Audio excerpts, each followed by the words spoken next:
JEE और NEET के लिए प्रिपेयर कर रहे स्टूडेंट्स को लगता है कि केमिस्ट्री एक बहुत ही ज़्यादा लल्लू पुंजू सब्जेक्ट है, उसमें बहुत ज़्यादा पढ़ने की ज़रूरत नहीं है, सीधा बोर्ड्स का एग्जाम दोगे और तुम्हारे 96, 99, 100 मार्क्स आ जाएंगे। लेकिन रियलिटी इससे कहीं ज़्यादा डिफरेंट है, क्योंकि ऐसा नहीं होता है मेरे दोस्त। मेरे केमिस्ट्री में 100 में से 95 मार्क्स आए थे, 100 भी आ जाते, लेकिन वो जो 5 मार्क्स हैं उनका दुख मुझे आज तक भी होता है। वो एक बहुत ही ज्यादा सिली मिस्टेक की वजह से मेरे पूरे के पूरे 5 मार्क्स उड़ गए थे। एंड वो 5 मार्क्स इतनी घटिया सिली मिस्टेक्स की वजह से उड़े थे ना मेरे, मैं तुमको क्या बताऊं। लेकिन मैं कभी नहीं चाहूंगी कि तो जो मैंने मिस्टेक करी है ना, एकदम वाहियात मिस्टेक, उसको तुम अपने एग्जाम में रिपीट करो। एंड इसीलिए मैं उस मिस्टेक के बारे में भी तुम्हें इस वीडियो में आगे बताने वाली हूँ। फॉर नाउ लेट्स स्टार्ट कि तुम कैसे केमिस्ट्री को बोर्ड्स के पर्सपेक्टिव से मास्टर कर सकते हो एंड कैसे उसमें 95 प्लस इवन 100 मार्क्स तक स्कोर कर सकते हो केमिस्ट्री में। यार मैं ना तुमको ऑनेस्टली बताती हूँ, ये वीडियो बनाने से पहले मैंने बहुत सारे और क्रिएटर्स की वीडियोस देखी यूट्यूब पे ही, एंड उनमें से सबने बताया कि तुम्हें 100 में से 95 कैसे लाने हैं, 99 कैसे लाने हैं, 100 मार्क्स कैसे लाने हैं। लेकिन एक छोटा सा बहुत ही ज़्यादा जो क्रूशियल पॉइंट है ना, वो किसी ने नहीं बताया कि यार इस 100 में से 30 मार्क्स ऐसे होते हैं जो आई कैन से ऑलमोस्ट फोकट के ही होते हैं। यार तुमको बस एक लैब की फाइल बनानी होती है, एक दिन जाके तुम्हें लैब में एक्सपेरिमेंट करना होता है, उसके बाद एक छोटा सा वाइवा होता है जो तुम इजीली देके 30 मार्क्स स्कोर कर सकते हो। ये है प्रैक्टिकल के marks. Please please please I am requesting you, अभी तुम्हारे प्रैक्टिकल स्टार्ट नहीं हुए हैं, थोड़े दिन में स्टार्ट हो जाएंगे। अभी तुम्हारे प्रैक्टिकल स्टार्ट नहीं हुए, लेकिन नेक्स्ट मंथ में तुम्हारे प्रैक्टिकल्स आने वाले हैं। प्रैक्टिकल के लिए जो भी नीडेड है वो बहुत ही कम टाइम कंज्यूमिंग होगा, इसीलिए प्लीज उसको सीरियसली लेना, क्योंकि ये 30 मार्क्स एकदम फ्री के हैं। अब बात करते हैं कि बचे हुए 70 मार्क्स में से 65 प्लस मार्क्स कैसे लाने हैं, जो कि होगा तुम्हारा थ्योरेटिकल एग्जाम। देखो केमिस्ट्री में 3 मेजर सेक्शन होते हैं, physical chemistry, inorganic chemistry and organic chemistry. Physical chemistry में तुम्हारे सिर्फ और सिर्फ 3 चैप्टर्स ही हैं। सबसे ज्यादा वेटेज होता है ऑर्गेनिक का, देन आता है फिजिकल, एंड देन सबसे लास्ट में आता है इनऑर्गेनिक। तो तुम्हारी जो स्ट्रेटेजी है बोर्ड्स के लिए वो इसी हिसाब से प्लान होनी चाहिए, तुम्हारा जो टाइम डिस्ट्रीब्यूशन है वो इसी हिसाब से होना चाहिए। तुम्हें सबसे ज्यादा फोकस करना है ऑर्गेनिक केमिस्ट्री, एंड उसमें भी नेम रिएक्शन पे फोकस करो, IUPAC नेमिंग पे फोकस करो, एंड टेस्ट पे फोकस करो। उसके बाद तुम्हें फिजिकल केमिस्ट्री पे मूव करना है, एंड देन उसके बाद इनऑर्गेनिक केमिस्ट्री पे। इनऑर्गेनिक केमिस्ट्री थोड़ा रट्टा मारने वाला सब्जेक्ट है, तो तुम्हारे ब्रेन को थोड़ा एक्टिव रख के रिविजन पे ज्यादा फोकस करना इनऑर्गेनिक के केस में। अब इसके बाद आता है NCERT।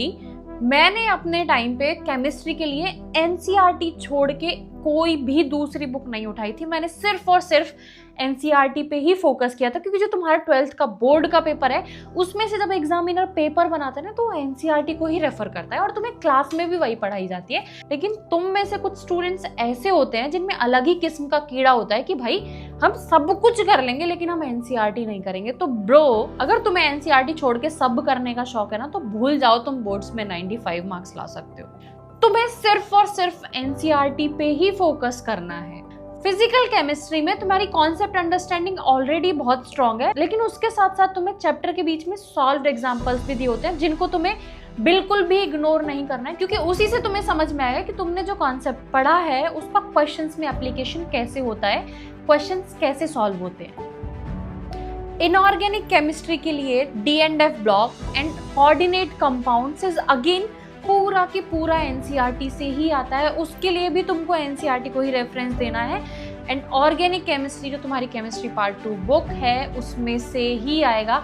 हर एक मैकेनिज्म को तुम अच्छे से समझ लो, अच्छे से जान लो। अगर तुम्हें नहीं समझ में आता है तो तुम यूट्यूब पे वीडियोस देख लो, केमिस्ट्री टीचर्स से जाके पूछ लो, लेकिन प्लीज जो भी NCERT में दिया हुआ है उसको पूरी तरह से कवर कर लेना। And most of the cases में, स्पेशली केमिस्ट्री वाली सिचुएशन में, फिक्स होता है कि किसी पर्टिकुलर चैप्टर से किस सेक्शंस में से बहुत ज्यादा क्वेश्चंस पूछे जाते हैं। फॉर एग्जांपल अगर मैं फिजिकल केमिस्ट्री की सॉल्यूशन चैप्टर्स की बात करूं, तो सबसे ज्यादा जरूरी है कि तुम्हें प्रॉपर्टीज ऑफ सॉल्यूशंस पता होना चाहिए, राउल्ट्स लॉ पता होना चाहिए, एंड कॉलिगेटिव प्रॉपर्टीज पता होनी चाहिए। तो ऐसे करके तुम्हें केमिस्ट्री में हर चैप्टर के की फोकस एरियाज भी फिगर आउट करने हैं, एंड सबसे ज्यादा फोकस उन्हीं पे करना है, उन्हीं के सबसे ज्यादा क्वेश्चंस प्रैक्टिस करने हैं। NCERT मास्टर करने के बाद नेक्स्ट पॉइंट आता है प्रीवियस ईयर क्वेश्चन पेपर। यार यार मुझे याद है मैं जब 11th में थी ना, तो हमारे सीनियर 12th के बोर्ड्स के पेपर देके आए थे, एंड मैंने उनसे उनके क्वेश्चन पेपर्स के साथ साथ उनके पास जो पिछले साल के क्वेश्चन पेपर्स थे वो सारे ले लिए थे, क्योंकि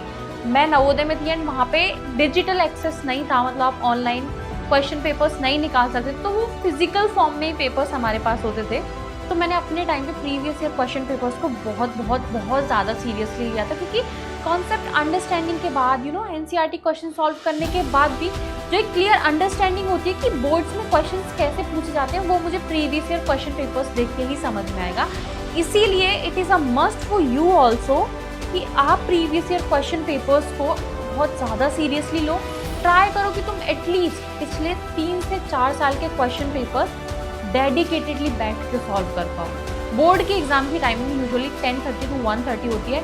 आई विल रिकमेंड कि तुम इसी टाइम का 3 घंटे का एक स्लॉट लगाओ एंड उसमें तुम केमिस्ट्री का पूरा पेपर ऐसे सॉल्व करो एज इफ ये तुम्हारा बोर्ड्स का एग्जाम है। तुम्हें कुछ टाइम वेस्ट नहीं करना है, तुम्हें फोन में डिस्ट्रैक्ट नहीं होना है, तुम्हें सिर्फ और सिर्फ फोकस करना है उस क्वेश्चन पेपर्स के आंसर्स लिखने में। ये तुम्हें एक नोटबुक में करना है, तुम एक नोटबुक बनाओगे जिसमें तुम अपने सारे टेस्ट पेपर सॉल्व करोगे। जैसे ही तुम वो क्वेश्चन पेपर सॉल्व कर लेते हो, तुम्हें उसको अपने टीचर को दे देना है एंड वो टीचर उस क्वेश्चन पेपर को असेस करके तुम्हें मार्क्स देंगे and then you have to figure out कि कहाँ कहाँ तुम्हारे मार्क्स कटे हैं। तुम्हें समझ में आया कि या तो तुम्हारी प्रेजेंटेशन गलत हुई है, या कुछ कैलकुलेशन एरर हुआ है, या फिर तुमने एसआई यूनिट में दिक्कत कर दी, या फिर तुमने कॉन्सेप्ट्स गलत लगाए, या फिर तुमने रिएक्शन गलत लिख दिए।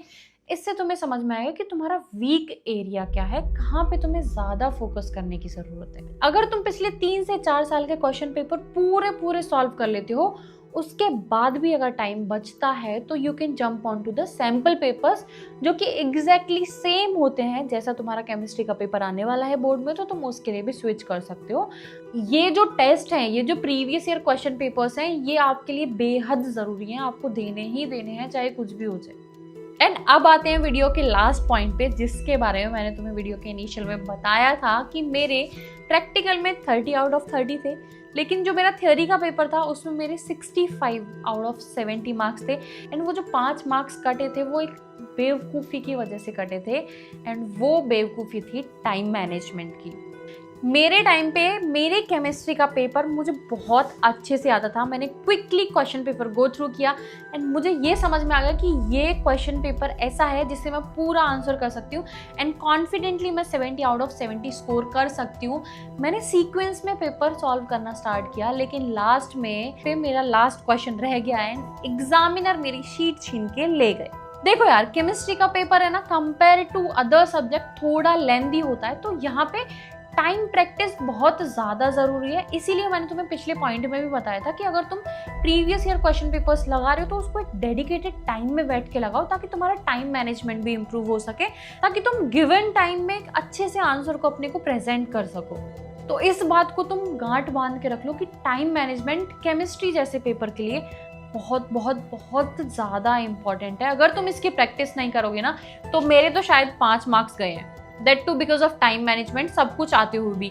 लेकिन मान लो तुम्हारे केस में ऐसा हो जाए कि तुम्हें क्वेश्चन आता ही ना हो, तो ऑब्वियसली तुम्हारे मार्क्स पहले से ही रिड्यूस हो गए। तो एटलीस्ट तुम इतना तो मेक श्योर करो कि जो तुम्हें बहुत अच्छे से आता है उसमें तुम कॉन्फिडेंटली पूरे मार्क्स स्कोर कर पाओ। एक लास्ट चीज और मैं आपको बताना चाहती हूँ, फिजिकल केमिस्ट्री में फॉर्मूलेज बहुत ज़्यादा इंपॉर्टेंट होते हैं। इनऑर्गेनिक केमिस्ट्री में कुछ गिवन स्पेसिफिक इन्फॉर्मेशन बहुत ज़्यादा इंपॉर्टेंट होती है। ऑर्गेनिक में कुछ स्पेसिफिक रिएक्शंस या फिर जो कॉमन नेम्स होते हैं वो बहुत ज़्यादा इंपॉर्टेंट होते हैं। तो आपको क्या करना है, आपको एक पेपर पे 3 सेक्शंस डिवाइड करने हैं, या फिर आप 3 डिफरेंट पेपर ले लो।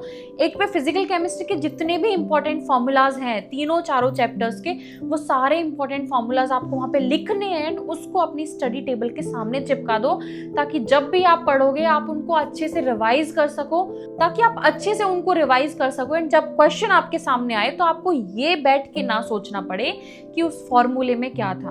आप सीधा फॉर्मूला उठाओगे, फॉर्मूला लगाओगे, क्वेश्चन सॉल्व करोगे, आंसर आ जाएगा, पूरे मार्क्स मिल जाएंगे। इनऑर्गेनिक केमिस्ट्री में बहुत क्विक गेम होता है, बहुत ही क्विक गेम होता है, क्योंकि उसमें कैलकुलेशन होती ही नहीं है। आपको बस चीज़ें याद रखनी होती हैं, याद की हुई चीज़ें वहाँ पे लिखनी होती हैं। तो जो भी इंपॉर्टेंट इन्फॉर्मेशन है coordinate compounds and D&F block में, वो सारी की इन्फॉर्मेशन आप उस पेपर पे लिख दो, उसको भी चिपका दो। एंड सेम ऑर्गेनिक के साथ भी करना है। अगर तुमने ये प्लान पूरा फॉलो कर लिया तो आई कैन से इट, तुम इजीली केमिस्ट्री में 95 से ऊपर मार्क्स स्कोर कर सकते हो, क्योंकि मैंने तुम्हें वो सब बता दिया है जो मैंने किया था, एंड तुम्हें वो भी बता दिया है कि क्या करने से मेरे मार्क्स कटे थे। तो प्लीज़ वो मिस्टेक मत करना, जो बताए उसको अच्छे से फॉलो कर लो। बोर्ड्स में बहुत ही कम दिन बचे हैं। केमिस्ट्री जैसा सब्जेक्ट तुम स्कोर कर सकते हो, लेकिन अगर उसको अंडर एस्टिमेट करोगे तो मैं भी कुछ नहीं कर सकती। That was it for this video. If you want to score 95 marks in maths also, तो उसके लिए मैंने already एक dedicated video बनाई हुई है, you can check that out.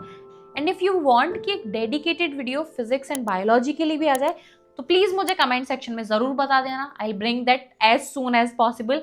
Till then, bye bye, take care and all the best for your boards exam.